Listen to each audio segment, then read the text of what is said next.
Bienvenue amis Bélier pour votre tirage pour cette année 2022. Si ces messages résonnent avec vous, likez, commentez et partagez ma vidéo. Sinon, je vous invite à regarder votre signe lunaire ou ascendant.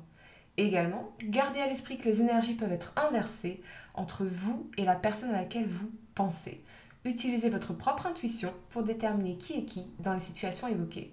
Enfin, abonnez-vous à ma chaîne en activant la petite cloche pour ne pas manquer vos prochains tirages. Et pour réserver une consultation par téléphone avec moi, cliquez tout simplement sur le lien sous la vidéo. Amis Bélier, vous commencez l'année avec l'énergie de la 8 d'épée, ce qui m'indique que vous pourriez être amené à questionner vos croyances les plus opiniâtres avec l'énergie du cavalier d'épée qui suit ici, c'est-à-dire les plus profondément ancrées en vous et qui vous empêchent d'avancer dans un domaine particulier. Ce peut être des croyances fausses ou limitantes qui bloquent vos ambitions, l'atteinte d'objectifs en particulier ou vos relations en général. Ce n'est qu'en acceptant de vous remettre en question, de remettre en question ces croyances, que vous pourrez évoluer ou faire évoluer une situation ou vos relations plus sereinement. Intuitivement, vous savez déjà que certaines choses ne fonctionnent plus ou ne fonctionnent pas et c'est lié à vos croyances, à ce bandeau ici que vous avez devant vos yeux, les amis, et ces liens trop serrés qui vous maintiennent comme piégés. L'univers essaye de manifester des choses dans votre vie, mais la fermeté, l'opiniâtreté de certaines croyances semble l'en empêcher. Alors, est-ce que c'est une relation dans laquelle on se sent plus ou moins piégé, où on ne sait pas s'il faut fuir ou persévérer? C'est possible aussi, les amis. Il y a en tout cas une tristesse profonde ici, liée à toutes ces pensées, et une remise en question pour bien démarrer l'année. Qu'est-ce que je veux vraiment ? Qu'est-ce que je dois changer en moi, dans mes croyances, dans mes habitudes, dans mes comportements pour l'obtenir? En février, vous avez le cavalier d'épée ici. Je ressens vraiment que vous allez faire cette remise en question et cela vous permettra de retrouver votre vitalité, l'envie d'agir, quitte à prendre des risques, car au fond, le plus risqué, c'est de rester coincé là où vous en êtes aujourd'hui et vous le réalisez désormais. Le seul risque, c'est de ne rien changer. S'il s'agit d'un obstacle qui semble vous emprisonner dans cette 8 d'épée ici, alors en février, vous trouvez comment le surmonter de façon très efficace et vous allez enfin pouvoir avancer. En mars, vous avez la 6 de coupe. Parce qu'elle est suivie du pape ici, c'est pour moi une introspection profondément élévatrice qui vous attend. Vous vous élevez en conscience, en expertise, vous montez en compétences professionnellement parce qu'aussi vous allez faire preuve de davantage d'empathie, de compassion et de tendresse envers vous-même. On comprend mieux ici le lien entre notre passé, notre présent et notre futur. On se réaligne sur notre voie véritable vers notre moi supérieur pour créer un équilibre dans notre vie, dans nos projets et dans nos relations. On comprend mieux ce qu'il s'est passé et pourquoi. Attention cependant à ne pas idéaliser le passé ou ce qui fut dans une relation plutôt que ce qui est. Peut-être encore une forme d'attachement au passé ici qui vous empêche finalement de vous projeter sereinement dans l'avenir ou de vivre pleinement le présent.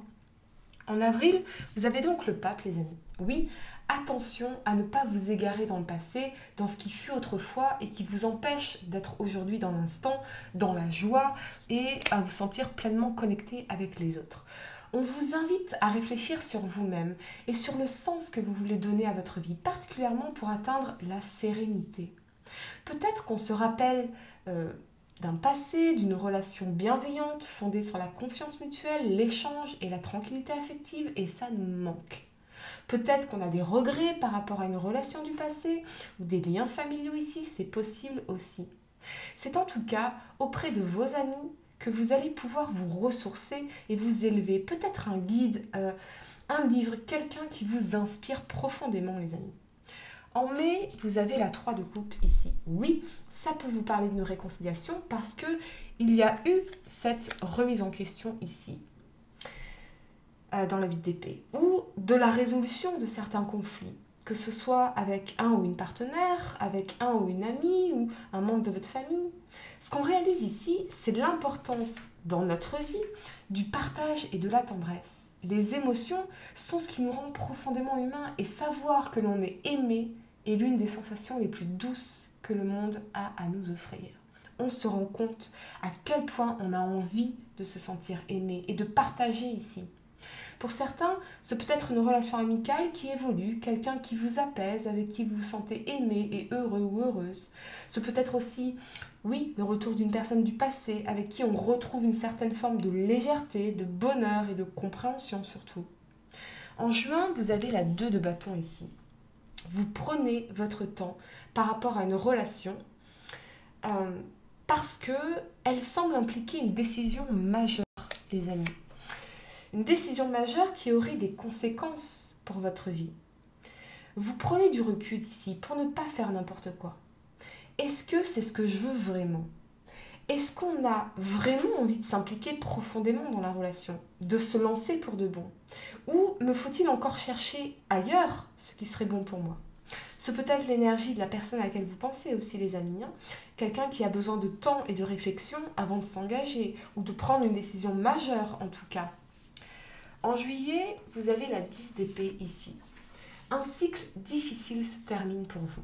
C'est la fin de quelque chose, d'une douleur, d'une situation douloureuse pour vous diriger vers un renouveau nécessaire et solide avec cet as de bâton pour le mois d'août.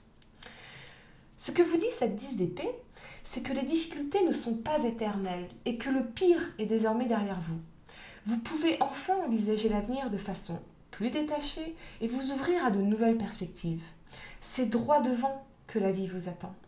J'ai l'impression que pour certains, ça concerne surtout, cette 10 d'épée, ça concerne surtout l'aspect professionnel, la fin de quelque chose, la fin d'un contrat, la fin d'un projet, d'une aventure entrepreneuriale, pour commencer quelque chose de nouveau, de créatif, de dynamique, malgré les incertitudes que vous pourriez ressentir. C'est la fin d'un cycle douloureux et cette étape est nécessaire pour aller chercher votre équilibre dans la 6 de denier ici pour le mois de décembre. Quelque chose se termine. Alors on peut résister, ne pas accepter cette fin. Mais intuitivement, on le sent, on le sait, on doit en passer par là pour atteindre l'équilibre et la réussite sociale et financière, pour retrouver véritablement ce sens de stabilité dans notre vie. En août, vous avez l'as de bâton ici. Malgré vos peurs et vos incertitudes, vous acceptez une décision et le fait de devoir aller de l'avant. Ce peut être également une opportunité professionnelle, le fait de vous engager pour de bon dans un nouveau projet qui vous tient à cœur, prendre un risque malgré vos peurs et l'incertitude, déployer enfin cet esprit d'initiative si longtemps resté enfoui en revenant peut-être sur les expériences douloureuses du passé pour comprendre pourquoi ça n'a pas fonctionné, comprendre ces leçons du passé. On a ici un véritable élan de créativité. Ne laissez pas vos doutes et vos peurs vous freiner. En septembre, vous avez la lune. Je ressens que ce qui vous bloque dans ce nouveau départ professionnel ou ce projet, c'est avec l'énergie de la 3 d'épée ici et l'énergie conflictuelle de cette 5 de bâton, eh bien, c'est une rupture affective ou une déception difficile et douloureuse du passé, quelque chose qui vous bouffe de l'intérieur et qui obscurcit vos pensées.